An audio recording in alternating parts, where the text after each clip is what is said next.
Okay, and we are now live. And welcome, Jamie. How are you? Hello, I'm great, thank you. I've enjoyed all the sessions so far. Thank you so much for being a part of it. I'm so excited for our talk today. So, you are motivational speaker. And we're here to talk about all things depression and anxiety. And I know that this is sort of becoming a really hot topic now. Thank you. With what's happening with the pandemic and people Mhm. not feeling like maybe as though they've got somewhere to go, because a lot of us are like, locked within our homes, etc. And especially for people who have been dealing with this before the onset of the pandemic, this is just perfect timing to sort of hear your Yeah. story and listen to the upsides of depression. Somehow to focus on the negatives, but having a holistic view of it is very important. So do you just want to quickly give us a little bit of background on who you are and a little bit about your story before you delve in? Sure, of course. So my name's Jamie and I'm a speaker. I've got a podcast and I'm an author. And I'm really passionate about helping people work on their mindset because I really do care about the spiritual aspect of everything. But for me, I know that in order to change my journey and see changes in my life, I really had to work my mindset. Sometimes I was working against myself, and it's by making these small tweaks in your mindset, your whole life can change, your whole perspective can change. And I'm going to dive into that as we go, because that's exactly sort of what I did with my depression. And I have had depression in the past, and I want to say to anybody who's listening to this who hasn't had it, keep listening, because if you'd said Yeah. to me, call it 8 years ago, one day you're going to do a talk on how you survive depression, I would say, no, no, you must be mistaken, because I will never get depression. That's not me. You must mean somebody else. And the point I want to emphasize is depression doesn't discriminate. And it's the people you expect to get depression the least that might get it. And this is coming from someone I would have bet my whole life savings, Nora, that I would never have depression. And yet here I am talking about my experience with it. So it's really one of those things where, I never paid much attention to this topic before I had it. It wasn't on my radar. And so I want to say to people, keep your mind focused on this, because it is important, and you've got to watch out for the signs that could lead you down that road. I did want to ask, has anybody on the call had depression or experienced depression or got depression?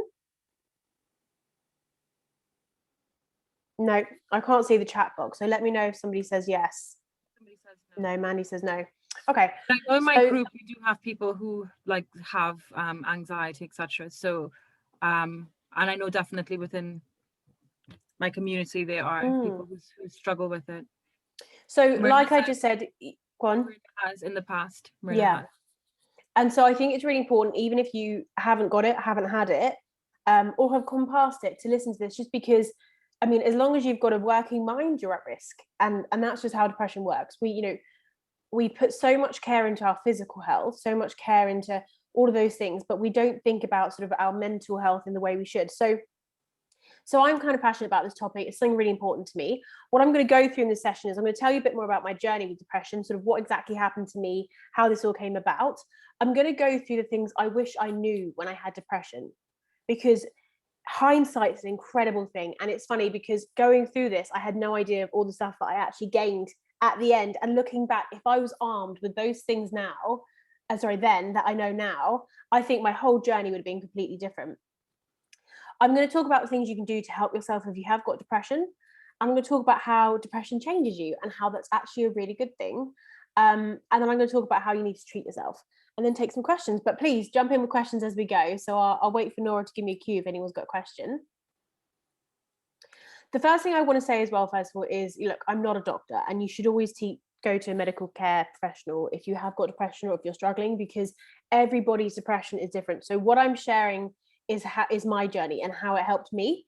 And this isn't about me, this is about you. But the point is, it's all very much from one perspective. So there is different kinds of depression. You do need to seek medical care, and I'm not a doctor, so I just want to really emphasize that.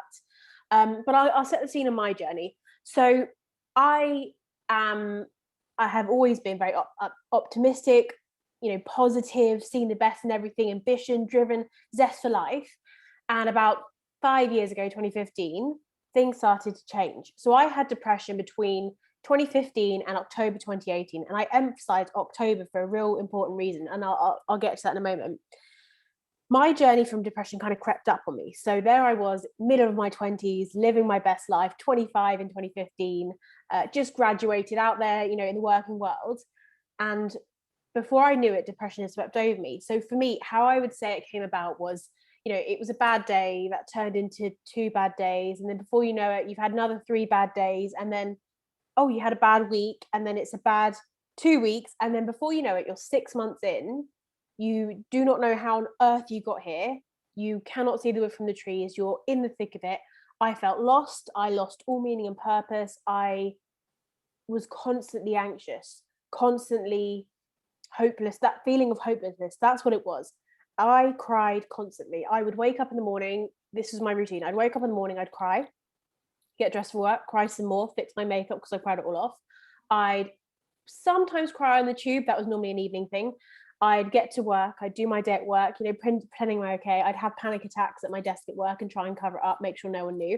I would then, in my lunch break, cry and then tidy up my makeup. I got through a lot of makeup during this period of my life because I was constantly topping it up. Yeah. I would then get back on the tube and cry again. And strangers would hand me tissues on the Met line. It's the strangest thing to think back that this was a point in my life. I would go home, I would eat something unhealthy because I was so miserable. It was the one thing that would keep me happy. It was a big bowl of pasta and a bar of Galaxy. And then I'd get into bed and cry and then go to sleep. And that was my life for 2 years and nobody knew.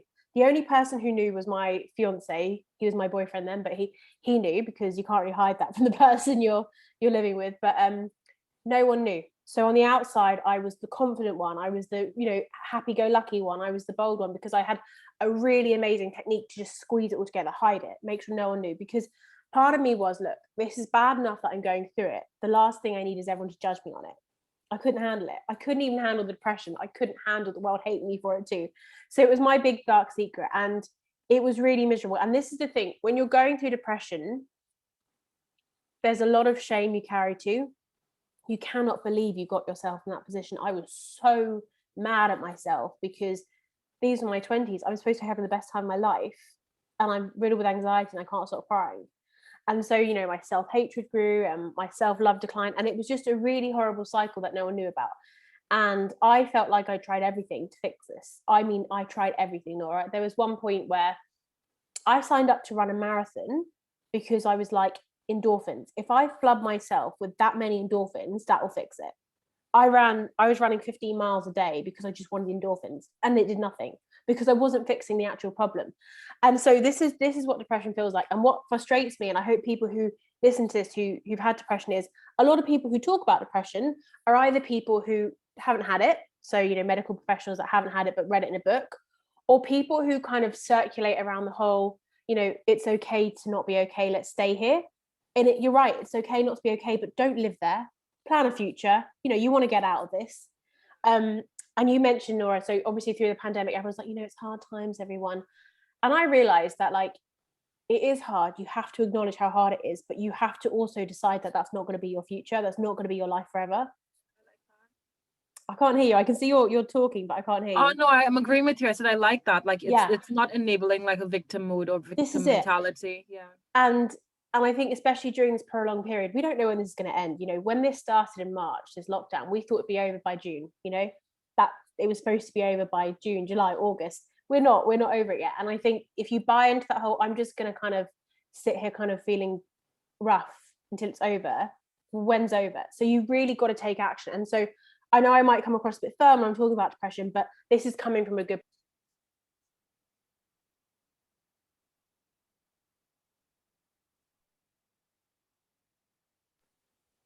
You can hear me now? Yeah. So you said you might come across a bit firm talking about depression, but I might come across a bit firm because I'm saying you've got to do what you can to help yourself. But this is coming from someone who sat there for 2 years. I know what it's like when you're like, oh, you know, I'm going through a hard patch and you don't get up and find your fight.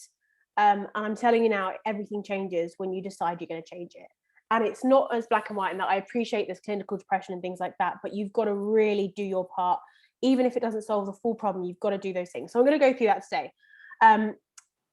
But it all changed me. So I went to my doctor and I told my doctor I was feeling suicidal, and that was the truth. And she didn't help me very much. She didn't have many solutions. And that's okay, because what I want to say to people is, look, that was my doctor. Go to your doctor, tell your doctor. They might come up with the most incredible solutions, but more importantly, if they don't, that doesn't matter, because there is something out there that will help you. And that's what I found.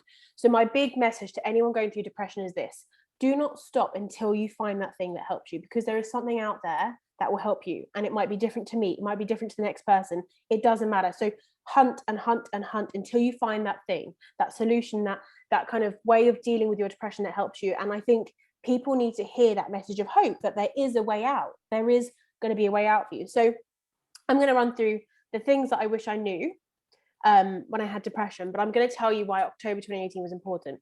So something in October 2018 will stick with me forever. I was driving to a yoga class in October 2018 and I burst into tears, and they were really happy tears. And I was crying because I was absolutely overwhelmed and grateful. And the reason I was crying was because it just suddenly hit me that it was over. And this is what I found with depression: there isn't a clear end date. It kind of will slowly wean away until one day you wake up and you say, hey, I don't cry every day anymore. I haven't cried for months. I don't feel like that. And so for me, driving to this yoga class, I had this crazy moment of, wow, it's over. Like everything I never thought I could have, I have now. And what I mean by that is I suddenly felt confident. I felt like I loved myself. I felt like there was hope and excitement for my future. And I never thought I'd see that again. And it was crazy because it felt like a miracle had happened. And so what I say to people, and I have had a few friends who've gone through depression and I've shared sort of my journey, I've said to them, there will be that day. And so I'm going to go through it all with you right now.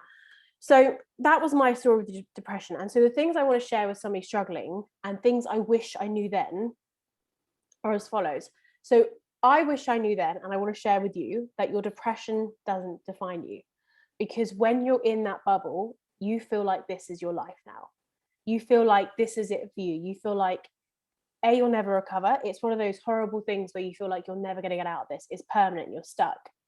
And what I can know looking back is actually what you'll realize is this was just a chapter. And I think when you're sitting in that depression bubble, it's really important for somebody to tell you now, and I can promise you this is just a chapter for you. And I want someone who's listening to this who feels maybe down or lost or anxious or sort of stuck and hopeless. I promise you, and I will make that promise. I made that promise to friends and I've been right so far. This is just a chapter, and there will be a point when it leaves you. And when I say it doesn't define you, you cannot take the blame for it. It's not your fault. You didn't do this for yourself. And that's one thing that I found really transformed my depression for me. And I've told you I'm going to share things that can change it for you. Is do not blame yourself for where you are. Sitting there and, hating yourself and blaming yourself and loathing yourself for the position you're in does not help you. You're going to have to forgive yourself. And so I want anyone who's suffering depression to honestly sit there with themselves and forgive themselves for this. Take away the blame. You're not blaming yourself, and just know that this is just a chapter. And the second thing I want to share is there will be an I told you so moment. And I have a friend who, this is one of the best moments of my life. So she, in April last year, confessed to me she had depression and she was struggling. And she described depression, and it was like a flashback for me. Everything I'd felt, everything I'd experienced, she was in right now. And I said to her, oh my God, I'm so glad you told me. Let me tell you what's going to happen. And I talked to her about it, and I was talking about depression. I said to you, I promise you there's going to be a day it's over. I promise you there'll be a day it's over, and I cannot wait to say I told you so. And over the last year, she struggled. And then we realized something quite recently, that it was over for her. She was talking to me and she said, look, I haven't cried for weeks, months. I don't feel low anymore. I'm really excited about the future. And I've got this amazing WhatsApp where I literally said to her, I found the old message that I said saying, this is going to end one day. I can't wait to tell you I told you so. And I said, I told you so. And so what I me chills. and it's honestly, it's the best thing in the world, being able to say it's over. And so what I want to say to anyone listening who's got depression is, there will be a moment where if we knew each other or we were speaking to each other, I can say to you, I told you so. It will end. Because when I was struggling with depression, the biggest problem I had is that I never knew when it would end. I never knew if it would end. I pictured, God, am I going to be 80 years old in this position? Am I going to, live my 30s, my 40s, my 50s? I'm too young to spend the rest of my life here. And so what I wish I knew then is that it will end. And that's a promise. And it's a big promise, but I know it. So the other thing I think people should know when they're struggling with depression is that it can sometimes feel like you're taking 3 steps forward and then you're being pushed back 2, and it feels hopeless. And what I want to say is you are constantly making progress. Every time you feel like you're going 3 steps forward and push back 2, you don't realize how much progress you're making until the end. So when you finally are out of your depression, when it's finally over for you, and you're finally at this point and you look back, you will realize that you were making so many growth spurts along the way, but it didn't feel like that. It felt like you were really fighting and being knocked back. And so I want to say to anyone who's going through this right now, every time you feel like you're fighting and being pushed back a couple more steps, trust me, you're making progress. You just can't see it right now because you're in the middle of it. And these things, to anyone who's not had depression or not experiencing it, sound minor. They sound a little bit pointless. They sound like, really, that's your big deal? But trust me, when you are in that bubble, this is like someone's giving you the winning lottery numbers. You're kidding me, right? I'm making progress, even though I've had a bad day. So I remember me and my fiance went out for dinner to celebrate the fact that I hadn't cried in 2 days. I'd had 2 cry-free days. So we went out to celebrate in dinner because I was so happy. I mean, that sounds ridiculous now, but trust me, if you've got depression, you're like, wow, 2 days, crap, that's amazing.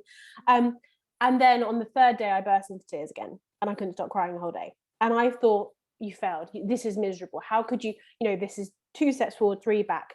But what then I didn't realize, because it hadn't happened yet, is then I went through a week patch without crying, a whole week, which is, wow, that never happened. And so the healing is happening even if you have setbacks. Trust it. Trust the process. And I think the other thing I want to make quite clear is it's happening to way more people than you think. When you're struggling with depression and you're struggling with your mental health, you feel like it's just you on your own and you're alone. And that's largely because a lot of people do what I did, which is you cover it up and you hide it. So, you go into work and you're like trying so hard not to cry and everyone's just enjoying their day. And you think, am I that bad at this life thing that everybody else is just thriving, enjoying life, having a great time?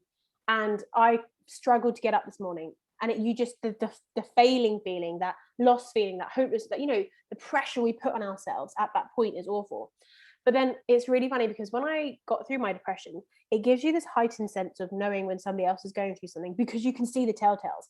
So I remember, this is way after I'd kind of come out of mine, I was like in the office and I was just watching some of my colleagues and I was like, oh my God, you're depressed. And I could tell because I could notice things. I could notice that the people trying to like hold it together, like suppress the panic attacks. And then when you start talking to people, you realize that so many more people struggle than you think. And I honestly, when I was going through depression, I was the only person on planet Earth who was struggling. That's how I felt, because that's how you feel in your bubble. But because part of depression is you close yourself off. And so what I want people to know is you are definitely not the only one going through it. Most people don't have it together the way they make you think they have it together. And so don't be fooled, because I put on a really good show. Everyone thought I was doing fine and I really wasn't. And so please do not compare yourself, because you're going to get it wrong. And that's really important. And one thing I want to stress as well is you do not need anybody else to get you out of this. So when I was struggling, I felt so weak, so hopeless, and so lost that I thought I needed somebody else to help me. I felt like I needed every single person to help me get out of depression. But then obviously I wasn't going to ask for help. And looking back, what I realized is you don't need anybody. If all you've got is yourself to get you through this, that is enough. You've just got to make these changes and tweaks. And that's something I'm going to go on to. And I think the most important message overall that I wish I'd known when I had depression was that this isn't final. So there will be a day that you feel like you again, and there'll be a day like I'm sitting here now and you look back and it's like talking about history. It's like you're asking me to tell you what, my 10th birthday was like. I can kind of remember. It was a long time ago, not me anymore. Do you know what I mean? So that's what I want to emphasize. That will happen for you too. Has anyone got any questions so far? Should I hop on to things you can do? You're so passionate about this. Like, it's just, I feel it oozing from you. Guys, the chat box is open. If you don't want to actually like ask verbally, you can put it in the chat box and I will I'll have a read for you. But nothing yet, so you can go ahead, Jamie. So the reason I'm so passionate is because depression is a funny thing. Like this, the tricks your mind plays on you when you're going through it. And I think anyone who didn't have depression who heard me then would be like, these are okay points, but I don't really get it. If you had depression, it's mind-blowing to think that it could end. It's mind-blowing. It's shocking. It's like, it is just the most incredible miracle, and you can't imagine it happening. And so I really want to emphasize to people going through it, like, trust me, this person, like, you know, I thought about how I'd kill myself. That's the truth. I planned it out in my head. That's this is the same person. And so I want anyone who's struggling to hear this and see the other side of it. So what can you do to help yourself? So the big one is change the way you treat yourself. So my depression journey, there was a turning point. There was a point where I stopped struggling and suffering, and I instead changed it, and I started to feel a bit better. Not fixed. It was a very slow process, but it was no longer kind of, if you imagine a chart, I was no longer going down and crashing. I was slowly going back up. And I emphasize it was slow. But the point is, there was a turning point. And the turning point happened when I decided to treat myself a bit differently. Instead of sort of, you know, going against myself and being mad at myself and being annoyed at myself for struggling, I decided that I was going to partner up with myself. I decided that all I had was myself, and I was going to be kind to myself. I was going to treat myself better, and I was going to change it. And so what I want to say to you is change the way you're treating yourself. If you are mad at yourself for your depression right now, if you are almost kind of giving up on yourself, you have to start saying to yourself, I need to start tweaking this. Start believing there's a way out, and start saying that you're going to get there. Because what I realized is the only way out of depression is through. And there's two big moments. I told you about the yoga moment. The second big moment in my depression journey that will stay with me for the rest of my life was in my kitchen. I'm sat in my kitchen and I'm making some toast, and I just had a good cry session, and I was very miserable. And I stopped, and then I realized something. I realized that sort of depression's a bit like a tunnel, and I want you to picture a tunnel. We all know light at the end of the tunnel speech. We know that. But I want you to picture a tunnel, and I want you to picture its side profile. And I realized this. I want to get to the light at the tunnel, end of the tunnel, but I wasn't doing anything to get there. I was moping. I was, you know, if you're walking down a tunnel, this is what I was doing metaphorically. I was taking a sit down and I was crying. I was just moping and crying about being in this tunnel. I was sobbing. I was, you know, so down that I couldn't move forward. And I realized, hang on a second, I am prolonging my own suffering here.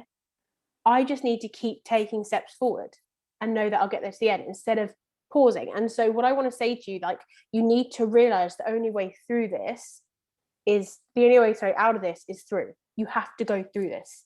Treat it like a journey, treat it like a tunnel. So your goal is to each day take one more step closer to the light.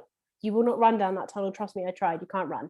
But you can walk one more step. And every time you stop and you just say, oh, this is hopeless, I can't do this, you're just taking a sit down and you're prolonging your suffering. So what I decided was I committed to the idea, and I mean committed the idea that I was in this tunnel, and if it took me the rest of my life, so the next 50 years of taking one step at a time, no matter what, I was going to get to that end. And I remember saying, I don't care, even if it takes me 50 years, I'll just take one more step because it will get easier each step. And so that's what I want you to realize. There is a light at the end of the tunnel, but you have to take one step at a time. And so don't give in until what you find works for you. So things like this for me. So I had to change my patterns. Patterns is a big thing. I got into the pattern of waking up crying. You know, that I told you my pattern at the beginning of this conversation. And what I would say is you can change your pattern. So for example, I was into the routine of coming home and crying every night. And instead I decided I was going to stop, and I was going to go to the gym that evening. I was going to cry after the gym, but I was going to stop and go to the gym. And for once, every single day was the same, cry, cry, cry. I didn't do that. It was different. I might have cried later, but it was different. And it doesn't sound like a big deal, but it is. You have to slowly break your patterns that are depressed. So for me, it was, I would wake up and I would want to cry, and I might have a little cry. But then what I would do is on the tube, I'd put in a motivational talk. I'd put in a talk that was uplifting, you know, an audio book that was positive. And that 15 minutes slightly changed my pattern. It was one step closer towards the light at the end of the tunnel because it made me feel different. And so what you have to do is you have to change your patterns so that small steps that you take kind of come into formation. So, you know, imagine this. So I started listening to positive audiobooks. At first it was 15 minutes and an hour of crying. Then it turned into, no, I'm going to do 20 minutes a day. And I'm going to do 30 minutes and 40 minutes. And before you know it, you're kind of feeling a bit better. And this is what I mean. The progress to get out of depression can be really small and you don't notice how big that is. But it's really big and it adds up and it kind of accumulates. And so things like, for example, I decided I was going to, for me, I hired a life coach. I've said to people, you know, do different things. For some people, it's go to the doctor, go to therapy. For me, it was, I needed to hire a life coach. So I hired a life coach. Later on, I went to therapy and do the different things that change your pattern. Whatever you're going through right now, change your patterns, because patterns will keep you there. And so you have to do the small things that for you would make a big difference. And they're going to be different for everybody. And I'm going to say celebrate everything. So I said to you, I went out for dinner to celebrate not crying for 2 days. Celebrate the change in patterns. Celebrate the fact that you listened to a 15-minute audiobook and you felt a bit better. Doesn't matter if you cried the rest of the day, you did one good thing, one small slot. You know, do things like, for me, yoga. Try doing some yoga, try meditating, try going out and walking more. We've already spoken in other talks about being out in nature. And celebrate those small things, because what you'll realize is those small tiny tweaks mean nothing on day one. But when you get to day 40, you realize that they've turned into a bigger, better pattern. And just the way I got into depression, which is slow, tiny steps that added up, I got out. Slow, tiny steps that added up. So, you know, speak to different things. So I went to one therapist and it wasn't great. So I found a different one. So I've said this to you before, keep hunting until you find what works for you. And I think the issue is most people go to one therapist, realize it's not working for them, decide that it's over. It's not going to work out. Find your fight. And so I had no fight when I was depressed. And so instead I committed to myself. I said, I am committing to get out of this. That was my fight. I told you, even if I was 80 years old today, I got out of this, I was going to get out of this. And this is what you have to say to you. Look, it didn't take me the rest of my life. It took me, call it 6 months. But the point is, I was willing to spend the rest of my life getting out of this.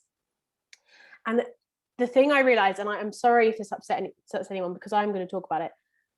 I thought suicide was my out. I thought that if I just pulled the plug, it would all be over. I had to realize one day that that isn't an out. That's not an option. And so stop even hovering it in your head as an option. You know, when you're in that space, you start entertaining like, yeah, that would get rid of it. I'd be okay then. And the truth is it's not an option. Take it off the table. Take it off the table. And once it's off the table, once it's not even in the room, even if you feel like it, take it off the table. Think about your other options with that even not even being a consideration. And that's what I had to do. I was like, that's not an option. It doesn't matter how attached to it I feel, I'm going to put that in the bin, put it to the side. What are my other options? You have to really fight your own mind at points. And this is what I mean. I respect everyone who talks about depression. I really do. But, you know, there's some speakers, so I know everyone's very passionate about Matt Haig. Some of the stuff he says is great. But sometimes I find, as someone who's been through depression, his talks are a bit too frustrating because they keep you in that room like, oh, you know, you're struggling, we're with you. And that's good. People should be with you, but do not live there. And this is coming from somebody who had to change their life to get out of it. So I'm saying to you, do not live where you are. Commit to changing your mindset. It's those small tweaks that will make every bit of the difference. Do not live there. And that's what I'm really passionate about. One thing, and this is the biggest thing I would say with your depression, is tackle your root problem. So for everybody, the root cause of your depression, the thing that got you there, the thing that caused you to become a depressed person is different for everybody. Find yours and tackle that. So for example, for me, I found out that mine was a breakdown and I didn't know that because I don't know what I thought, but I thought if I ever had a breakdown, it'd be pretty obvious it was a breakdown. Turns out it's not. So turns out for me, I had let so many crazy pressures build up in my life. I had a very crazy life. Like there was some very unusual, bizarre, insane scenarios that I was dealing with, and I was so young. And then eventually the pressure cooker just boiled over and over and over. And instead of me taking myself out of them, I was going to be the tough one to, you know, I can cope. Turns out no one can cope with everything. And the pressure cooker overheated. That was what caused my depression. And so, for example, for me, I had to do things like, look, I had to remove myself from situations that made me miserable. You know, if your job makes you miserable, find a new one. You have to do this. These are contributing to the patterns I was talking about. Break your current cycle. I had to, change certain relationships. I had to change the people I spent time with. I had to put in boundaries. And this is all tackling the root. For some people, it's really low self-esteem. Fine, tackle it. Make it your mission. Find out everything you can about esteem. Learn everything about self-love. Go to the best people, read the best books about it. Do something. Whatever your root is, do something. And this is my point. We can work out what caused it, because you can look at the things in your life, or even just talking to somebody about your life.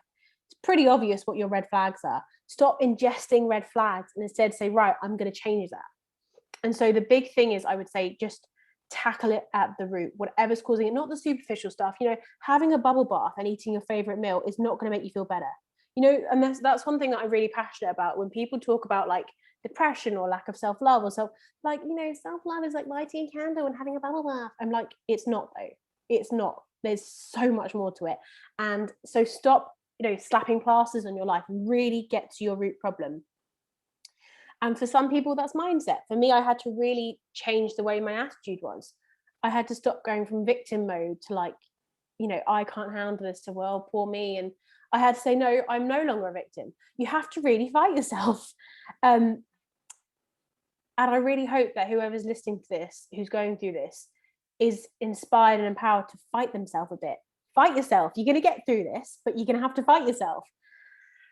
And I want to tell you, so I feel like I'm passionately screaming at you. So interrupt me. You're like, no, but go ahead, be passionate. Because this is this isn't a small topic. This is the difference between people living and people not living. That's how I see it.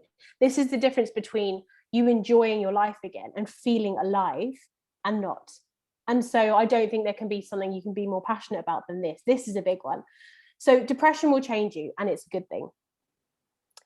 When I was going through depression, if you'd said to me this will be one of the best things that ever happened to you, I probably would try to punch you in the face, because how could you possibly say that to me right now?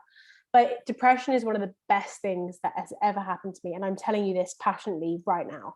And so anyone going through it, I want you to know that too. This is going to be one of the best things that's ever happened to you. And the reason I say that is this: you will not believe the person you will be at the end of it. There will be no one stronger, braver, more sort of capable of managing their mindset than you at the end of this. There will be a version of you which is so resilient, so tough, so knowledgeable about your own mind, that you cannot get from any book, you can't get that from taking the easy ride. You get that from having to fight your demons with your bare fists. And so there will be a version of you, and I had depression at 25, and I'm actually happy that I did. If I'd had it at 50, then I would have spent 50 years not really being this big, bad, tough version of me that can handle anything. And so I feel like, although it was hell and I wish there was an easier route to get there, I am now geared up to be a person for the rest of my life who understands their mind. I understand my mind. I understand what works for me, what doesn't work for me in my life. I understand what boundaries I need. I understand self-love in a way that you can't read in a book, and this is what you'll get. And it really is, I would describe it fully as this: picture a caterpillar going in and a butterfly coming out.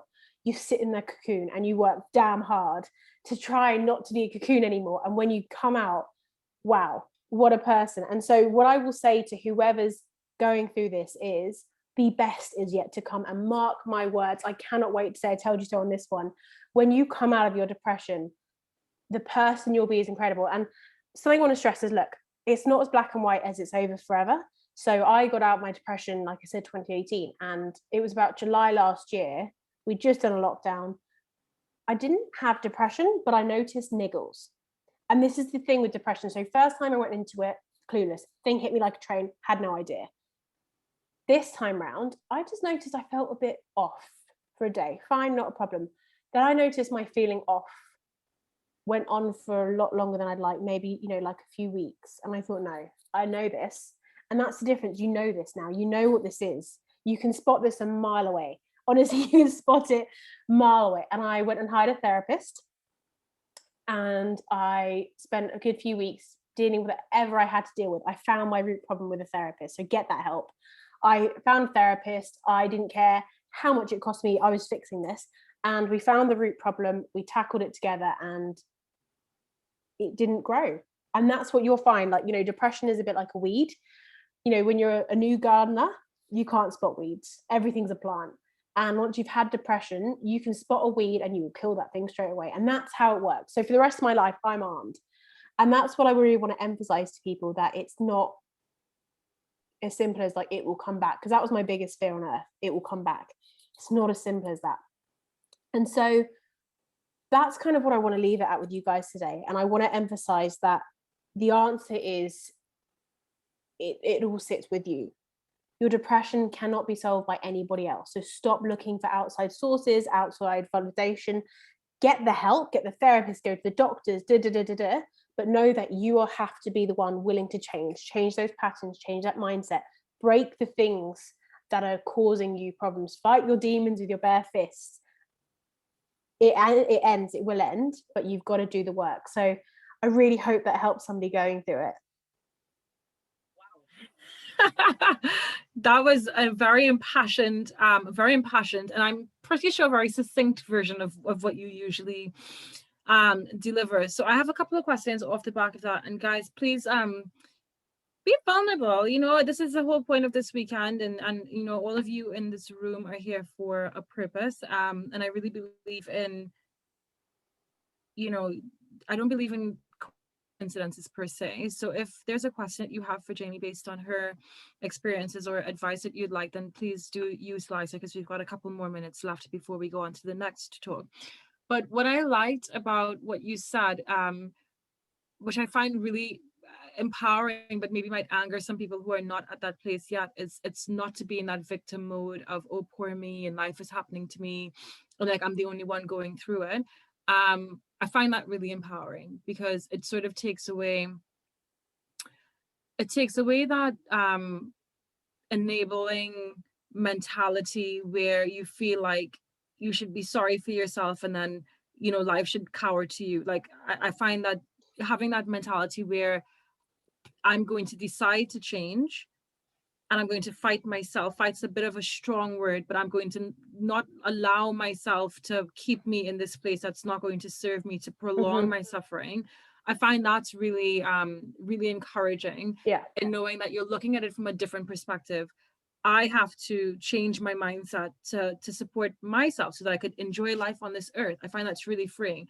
I have a question. So what would you advise? So I know traditionally it's down the, you know, go to the doctor, get depressed with anxiety and depression, and then, you know, you keep going back, they put you on medication, they keep increasing the dose, they might give you cognitive behavioral therapy, etc. Looking back now, or going forward, how would you do the route of a doctor, or would you also embed therapy within that as well? And what's the best way to find a therapist? Because I know that they would recommend like Mind and Good Samaritans and things like that. But how would you? Let's start with the therapist. How would you recommend somebody find a good one? So this is something that I found quite hard. I obviously went to the doctor first of all, and they actually offered me a therapist, and it just didn't work for me. And you've got to listen to your gut here. You've got to listen to your gut. I'd say that, listen to your gut, and don't just do what everyone else is doing. So I went to the doctor. I took the NHS therapist. Her name was Pam, and she was awful. And she made me feel worse. I honestly, the hatred I had for Pam was like nothing else, because I was really low, and I just felt like she made me feel worse. So what I would say is, if it doesn't work for you, find somebody else. So don't be scared. People are so scared to change therapist because it's, oh, well, no, it's a therapist, it must work for everyone. Not the case. Find a therapist that works for you. So then I spoke to a few friends, and I got some recommendations, and some of them just weren't the right vibe. You can tell when you speak to someone, you meet someone, you know, listen to yourself. You know yourself better than anyone else knows yourself. And I think that's the thing, you know, a therapist that worked for one of my friends doesn't work for me. And so when I found my therapist, I had a chat with her, and I was very blunt, and I said, listen, this is who I am. You know, I'm a very kind of strong-minded person. I need someone who's going to fight me on my opinions, because I know my opinions are wrong, but I need you to fight me on it. You know, like I need you to, you know, I said, so I need you to push back, because I'm very persuasive and I can convince myself of all sorts, and I need you to be able to push back. And some therapists I spoke to were a bit taken aback by that, and they couldn't, and I was like, you're not my guy. That's fine. You're just not my guy. The one I found, she was like, Jamie, that's not a problem. We are going to completely do this together, and you'll know. And so what I'm saying is, do not follow the herd. It doesn't matter if 10 of your friends find this therapist, wonderful, and it's changed all their problems. Listen to your gut. You know what works for you, and you know yourself best. So keep searching until you find your person. I don't care if you have to go through 10 therapists. It is worth it. When you find the one that works for you, go through that route. Another question. So I'll just read a comment first from Dina. Very nice speech. I find so many similarities with people struggling with and suffering from anxiety. Like I used to, I agree with so much of what you've said. And Mandy, that's good advice regarding changing therapist if not making you feel better. And then from Jessica, I went through an interesting pathway too. My doctor suggested a therapist and that didn't jive for me. I went to spiritual work and had far more success, and still took 15 years to discover the root of the depression that plagued me. Wow, since 8 years old. Yeah. Love the message of getting right to the root to deal with it. Powerful stuff. Yeah, that just gave, you guys are just like breaking me out in chills all morning. Oh my God. Okay, so one question from me. I haven't been depressed like that, because I feel like when I feel like I have low days, and I know why. For me, I know what the root cause is. Partly it's because like the weather here just doesn't work for me, and I'm very much an island person, so weather affects me. But I can tell when I'm feeling low for too long. And so I do things to shift that. And as a mom, I don't allow myself to get to that point to get beyond that point, because I know then it affects how I parent. So I haven't personally experienced depression like that. But when you talk about, and this is why it's good to have people who've experienced things on, so you can talk about it from a place of authenticity and truth, rather than me just talking about like book learning. When you talk about finding your fight, so you've got to commit to yourself to find your fight even when you feel low. Well, how do you do that if you feel low? How do you continue to show up for yourself if everything feels like too much? Because that's what I wondered, like, how did you do that when you didn't want to carry on? So if you picture sort of like, it was a long time I was depressed, like, what was it, 3 years? 3 years. So if you picture, I spent the first 1.5 years doing this nosedive, feeling worse and worse and worse and worse. Like you said, I had no fight. I could not turn that ship around. It was nosedive, lower, lower, lower, lower, lower. Then I got to this point where I felt like I just got sick of being sick. And that's how I describe it. You sort of, there comes to a point where you get fed up of being fed up. You get fed up of being, you get to that point where you're like, it's almost the straw that broke the camel's back. And for me, that was when the suicidal thoughts stepped in. And I just thought, I can't do this anymore. And so my options were, well, number one, frankly, let's be transparent, we're all adults here. Option one is kill yourself. Option two is you're gonna have to find another way, and you are so desperate, you are so broken, you are so far at rock bottom that you've defined a whole new world of rock bottom, that anything is better than this. And that's what changed it for me. So for me, it was hitting a low that I'd never ever ever ever ever hit before, realizing that the only way out was through. And so for me, it was a realization point when you realize that the only way out is through. The only way out is to fight this. And so it wasn't a moment of strength. It was actually my weakest. And that's what I want people who are really struggling and feel like I can't go on anymore. If you are at that point, you say, I've got no fight, I can't do this anymore. Then my question to you is, well, then what next? Because you really don't have a choice but to fight. And I know you have no fight in you, but then take it one step at a time. You're sitting in this tunnel, there's a light somewhere, but you don't know if you can find it. My message to you is this: well, what options do you have? You are at your rock bottom. Your only option is to get up and take one tiny step forward, and then follow it by another tiny, tiny, tiny step. There were days when my step forward was like a millimeter. I was like, it was like a shovel forward. It wasn't even, but it doesn't matter. I am that much closer to the light at the end of the tunnel. And so keep doing your tiny shuffles forward. And so you don't need to be strong to fight. I started to fight when I was absolutely ruined, crashed, burned, the worst I've ever felt in my life. because I didn't have a choice. Okay. 2 more questions and then we'll finish. Your stuff is powerful. I have chills all the way up and down. Hopefully, I hope it helps. Yeah.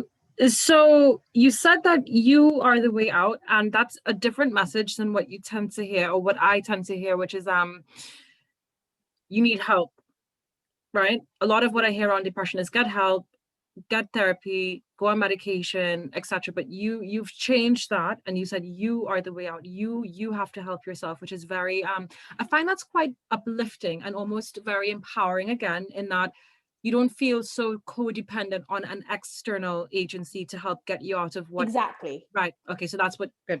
So but now my point on that is, though, you are your way out, but you are the one to find therapists. Do you see what I mean? So get that external help, but notice that, like, so, we're not at that point in therapy where they can open up your brain and start moving things around and make you feel better. It's not there. My point is this. I helped myself by saying, I'm going to go find this person. I'm going to find that person. I'm going to read this book. I'm going to push. But my point is, like, there's, like you said, there's something really worrying when you give away that power of, like, well, hopefully, like, my fiance will help me. He'll talk to me and I'll feel better. It's like, you can't do that. You can't. Oh, you're getting so much love. So from Myrna, thank you, Nora, for articulating my question in my mind. Jessica, excellent question. Fighting when you feel like there is nothing left is the truest definition of a warrior. I love that. And from Myrna, love that, Jessica. Thank you.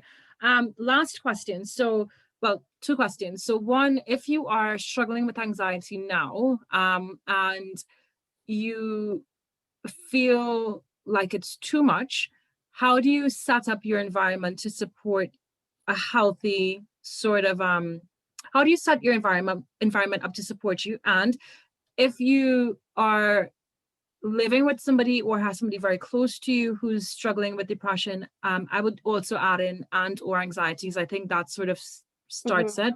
How do you support them? So the first one was, if you're struggling, how do you set your environment up? Yeah. How do you have a healthy environment so that it doesn't enable it? What I didn't do and what I would do if I could go back. So I prolonged my suffering by not setting up my environment. I would still, I tried to play tough in my environments. Like, I'm not going to change my workplace. I had a very, very, very stressful job. I'll just, toughen up and go through it. No, you can see the red flags. You can see them. You're just saying, I'm just going to push through them anyway. Start removing the red flags from your life. So what I mean by that is, if there are certain people who trigger you, if there are certain people who boost your anxiety, if there are certain environments who boost your anxiety, remove them from your life, but replace them with ones that help you. And I say replace because the last thing you want to do is cut yourself off. Suddenly before you know it, well, I'm not leaving the house because I hate, I couldn't, there was one point, Nora, I couldn't even go to the shops because I didn't like the interaction. When when you go to pay for something, I couldn't cope with it. I was so anxious. The idea of, like, talking to someone in a shop, I just leave me alone, right? So remove the things that do trigger you and replace them with the things that make you feel good. And it's about changing those patterns. So a lot of people are very good at the removing, like, okay, fine, I just won't go out. I won't go to shops anymore. Great, but you need to do something to empower you. It's about changing it for the better. I like that. Okay, good. So do things that do empower you. So, for example, start painting. I liked painting. I found that really enjoyable. Yeah. And so, fine, I'm not going to go walking around the shops and speaking to strangers because that just sets me off. But I am going to go and paint something that I really enjoy, and I'm going to be really proud of it, and I'm going to enjoy that. You remove people who trigger you. There are people who trigger you, and trust me, like, that can be hard. I know that. Change the meaning you add to things. So question the meaning you add to things. So, for example, I would interact with other people and I'd be like, oh my God, these people hate me. Oh my God, they hate me. Stop and pause. Like, why do you think that? Change that. Like, we can have a conversation here and somebody might say, I don't agree with the word Jamie said. And I could spend the rest of the day being like, well, that means my story is awful and it doesn't help anyone. And that means, well, that must mean I'm worth it. It's, you can spiral yourself. Think about the meaning you add. And I say that's the biggest one with depression, because question everything in a positive way. So say, why is that bothering me? Why is that giving me, what have I made that mean? And I will stand my ground on this one. There are too many people who are, well, they're struggling, they've got anxiety, and they're cotton wool. Cotton wool won't save you. You need to start questioning your line of thinking if you want to get out of this. And I will say that because I've seen it, I've been there, I've tried it. And your second one is, how do you deal with somebody who's got depression? Yeah, so you're talking about like your friends, like how do you support somebody who is going through anxiety and depression? So you just said the cotton wool doesn't work, so like not enabling it, but you want to also be, especially if it's a close, loved one or a really dear friend, then a couple of tips as to how you can be a good support system for them. So I think you need to acknowledge where they are and tell them that they're safe. And I think you've got to help, kind of, you are the catalyst to help them unpick this, and it is unpicking. So hear them, hear what they're saying, what are their patterns. So when I had a friend going through it, I spent most of my time just listening. I just wanted to hear her. I wanted to hear what her patterns were. Her patterns was, she was really like, she was just, her self-esteem was so low. That was her pattern. For somebody else, it might be, I'm just so stressed all the time. I've got this worry, I've got that. Everyone's pattern's different. Listen to their patterns, understand, like, what's their root cause. If they can't see their root cause, help them find it. That's what you can do. So support them, look after them. That bit is important. Slow down their pace, but help them find their root cause, because that's how you're going to get them out of it. Fine, pat them on the back, say, oh, she's got depression, here, have a cookie. Like, fine, but that's not going to change anything. Help them find their root cause. Hear them, make sure they know that they're valid. I remember once I went to a relative and I told them the truth, and I told them I'm really depressed and I've thought about suicide. And do you know what they said? My friend Anne's got depression, she really struggles. And they spoke about their friend who had depression, and I'm sitting there being like, I literally just told you I'm thinking about killing myself, came to you as a relative begging for help. So help this person feel heard. It's about them. Make it about them and caring for them, but help them find the root cause. So, ask them where the stresses are. Ask them when they start to feel like this. Find out what was going on in their life when this started. The root cause is the way out. You just have to be ready to do the work. I love that. Okay, this has been really powerful. Right. Any questions, guys, or shall we wrap up? I know we have another talk at 1:45, but I've enjoyed this, Jamie, so I didn't want to rush through. You have done some incredible work, and you've also been on the radio. Do you want to just share a little bit about where people can reach out to you and connect with you? Could I ask a quick question? Yes. Please. Go ahead. I always have questions. Yes, I was waiting for you. Right. So, what if you have a friend and you feel that something is not, it's not right anymore? It doesn't feel as if he's the one you knew, but they haven't acknowledged the fact that they do have depression, but you can see some signs. How do you? Should you do something? Should you tell them that I feel that something's wrong with you? Should you not discuss about it? How would you want, as a person who has gone through this, how would you want someone to approach you? I think that's an amazing question, because it's really funny. When I first had depression, it probably took me a year and a half to acknowledge I had depression. The word depression was like, no, I'm not there. Like, I was definitely there, but I was not there. So your friend probably won't want to attach, because there's a horrible stigma attached. You probably won't want to go there. So I wouldn't say call it depression. Just say, I think just get them to open up, ask them what's going on with them. Like, are they feeling stressed? Are you feeling anxious? I think for me, what would have got my guard down, because my first thing was no one must find out, is I would listen to someone more if they shared. So if somebody said to me, hey, I've been feeling really anxious lately, how are you? Because I feel like you might feel similar. Like, find mutual ground so it's safe to be vulnerable, because it's really hard to be vulnerable when you think the other person's fine. If somebody who I thought was actually completely fine, no problems in the world, said to me, you seem off, I'd have been like, no, I don't, because it's that defense, like, God, please don't tell me you can see. I was trying so hard to cover it up. So I think find mutual safe ground where they know that, to some extent, you're going to have to say that you get it, or you've seen it. I mean, it's so hard to say without knowing the person, but in my case, that would have been, I wouldn't want to been called depressed. I would have bottled it up even more, and I wouldn't want people to know that they could see through the cracks, because I was trying so hard to cover it. So I think find somebody who, find a way to connect them on a level where it's like it's okay to be vulnerable, so you and them are in the same. Like, maybe tell them that you've been finding the lockdown really hard and it's affected your mood. See, this lockdown has made it okay to be like, hey, I'm having a rough day, lockdown, it's been wonderful for that reason, because no one can judge you for that. It's a pandemic, right? And so use that as like a common ground to get to your friend and get them to open up. And so I think one of my relatives is struggling with depression, and this person doesn't talk about anything. So I made them do a meditation with me. Didn't mention anything about feelings. Just made them do a meditation. You could tell their brain was overheating. We didn't talk about feelings. They did a meditation. You could see them calm down. And you thought, right, okay, step one. That was my step one. We're going to go tiny, weeny steps. So my step two was just, we did more meditation, and then we started talking about it, like, oh, how did you feel? Did you feel stressed before that? You get there. You don't have to go straight for the depression kill. Go real small steps. Yeah. Otherwise your friend would be talking already if it was that easy.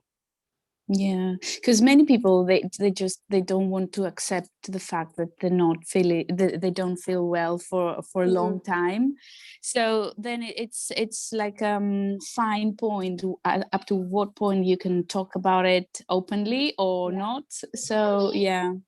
So I'll tell you one thing. So, and this is linked to it. So I wrote this book with my friend. It's called Where's My Lemonade?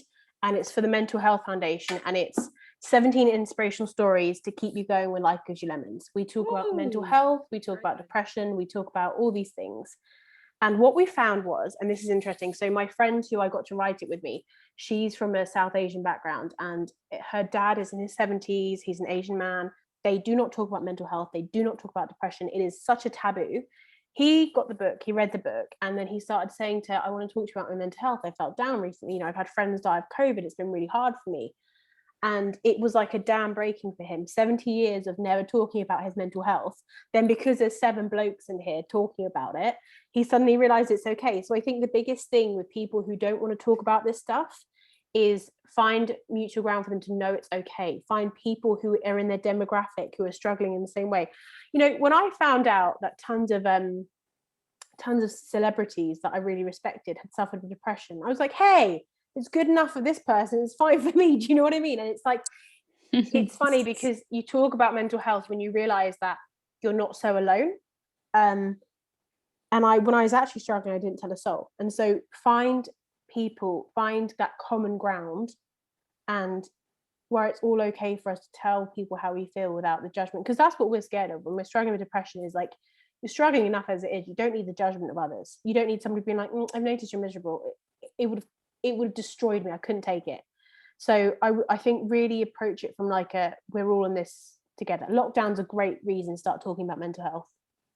A lot of mental health conversations are being raised. I mean, I think it's going to be a key priority post lockdown, because right now a lot of everybody's, you're hearing mental health, mental well-being, and so and I think also they were saying the amount of suicides have increased during lockdown as well. And when we are back to, I don't want to say normality or normalcy, but when we're back to whatever that new normal is, I think, like you said, it would be much easier. And there's always sort of like a silver lining to every cloud, right? So for everybody, like the first lockdown was like okay for me because I needed a break from the school runs.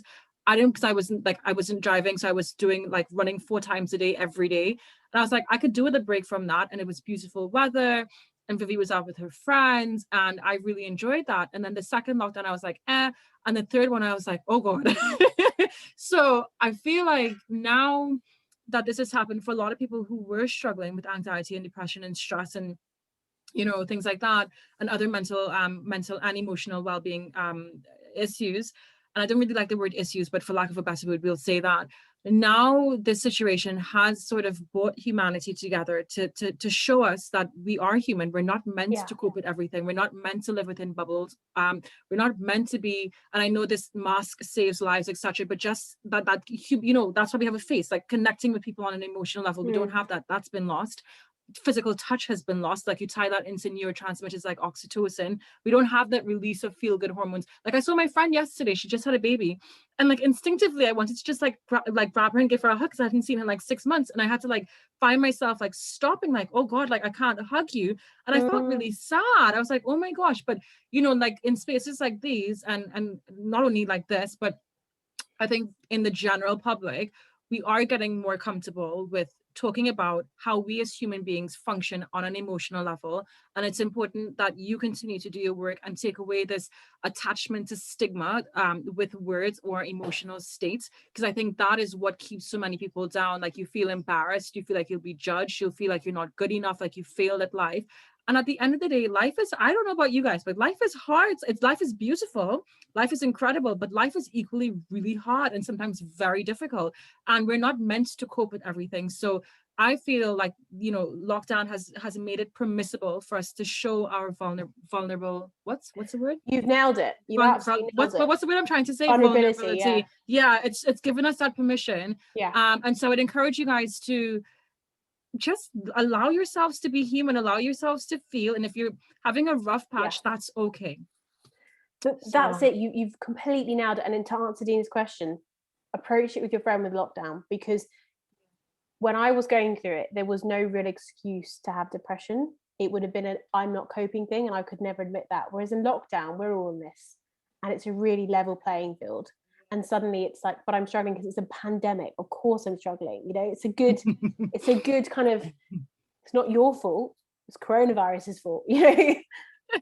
Makes it easier. So thank you so much, Jimmy. Where can we connect with you on social media? And your book, is it on Amazon as well? Yeah, so Where's My Lemonade is the book. All the profits go to a mental health charity. It's on Amazon.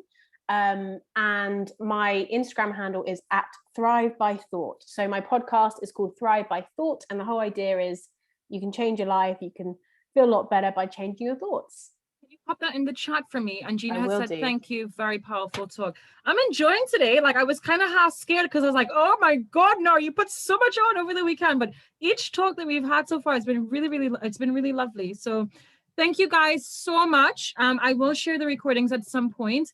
So Jamie's Thank you, Jamie. Thank you, Dina. She's just popped her information there. So guys, please do connect with her. We're going to break now for 15 minutes, and then we are back on with Jessica for another powerful talk. And I cannot wait for this one, because this is on manifestation and bringing in some shamanic principles into that. So I will see you guys soon. Jamie, much love, light, and blessings to you. Thank you so much. And I hope you keep in touch. And I will see everybody back on for 1:45. Thank you. Cheers, everyone. Thanks, darlings. Bye.